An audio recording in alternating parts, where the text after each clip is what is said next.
I want to thank you for the opportunity to present these two bills tonight. They are not new. I'm grateful for your willingness to hear them, and I look forward to your support in advancing them.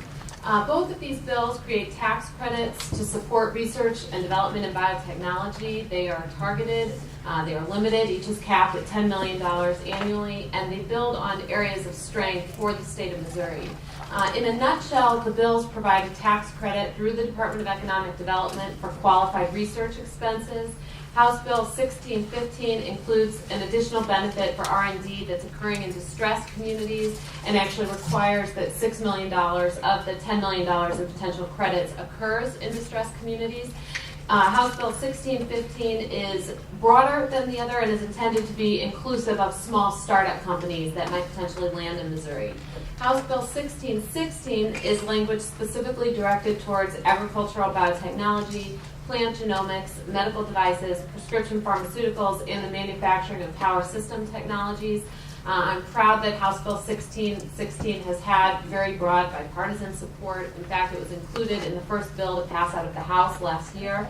The life sciences, as probably all of you know, are an area of incredible opportunity for us, and it is key that the state is a strong strategic partner in a field that is increasingly competitive. These tax credits do matter. Companies do consider them when they're deciding where to land and where to stay, and we need to ensure that Missouri is as attractive as possible for these businesses. I'll also add before closing that the biosciences now are widely recognized as a key driver of modern economic progress. Missouri is poised to surge forward in this area. Similarly, we need to make sure that we are fully behind Missouri manufacturers more generally, and that we support the whole spectrum of research, the commercialization of technologies, moving these technologies to the marketplace, and advancing Missouri-made products. This is a way to help us address a 10% unemployment rate, and it helps us ensure that Missouri has the kind of business climate we need. Missouri is one of only 10 states today that does not offer some type of tax incentive for spurring research and development activity.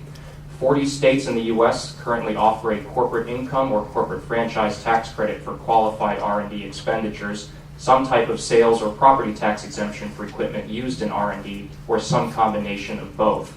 Of the 9 other states who do not currently offer some kind of tax incentive, several of those states, including Florida, South Dakota, Nevada, and Wyoming, don't have a corporate income or corporate franchise tax to which such a tax credit could be applied. But it is worth noting that Texas, which does not have a corporate income tax, still offers a tax credit to spur R&D activity, and it's applicable towards the state's corporate franchise tax. Of our 8 surrounding states in Missouri, 7 offer an incentive for spurring R&D investment, including Arkansas, Illinois, Iowa, Kansas, Kentucky, Nebraska, and Oklahoma. Only Tennessee does not currently offer a similar type of R&D tax credit.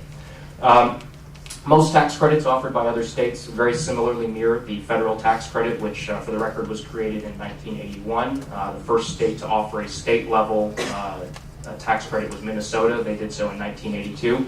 It's also worth noting that in the 15-year period between 1984 and 1998, the number of states that had an R&D investment tax credit rose by 105%, basically going from 19 states to 39 states. That was a larger rate of increase than for the number of states that either added tax incentives for new job creation or tax incentives to spur industrial investment.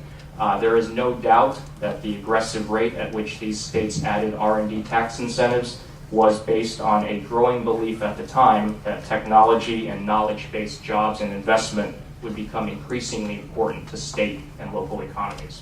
Mr. Chairman, members of the committee, Tracy Keene here representing the Missouri Chamber of Commerce and Industry, and we'd like to go in support of both House Bill 1615 and 1616. We believe that Missouri should remain competitive in retaining and creating jobs in the high-tech science and innovation fields. And as you heard from Mr. Chung, we are just one of the few states who currently aren't offering this type of incentive. So we urge your support on this piece of legislation. Members of the committee, House Bill 1432 is a second attempt from House Bill 215 from last year. Port Authority District Bill allows the creation of Port Authority or Port Improvement Districts. Authorizes a local tax within the district, within the district, authorizes the creation of a of an improvement district plan and so forth. There's a lot of provisions to it. What I'm going to do is allow my first witness to run through the specifics of the bill and examples of what this bill will do. And before I turn it over to him, I want to note that this is set up to apply statewide. It was a decision we made last year that if we're going to provide a new tool to port authorities to develop their ports, that we should apply it statewide. And it's the right, and that way we don't have to come back piecemeal. So with that, I'll turn over to my first witness, Vincent Gauthier with the Kansas City Port Authority. Thank you. Madam Chair, members of the committee, I am Vincent Gauthier, Executive Director of the Port Authority of Kansas City, Missouri. I'm also here as a member of the Missouri Port Authority Association, who very recently passed a resolution in unanimous support of this bill. The Port Improvement District concept is very similar to a Transportation Development District, a TDD, or a CID, Community Improvement District.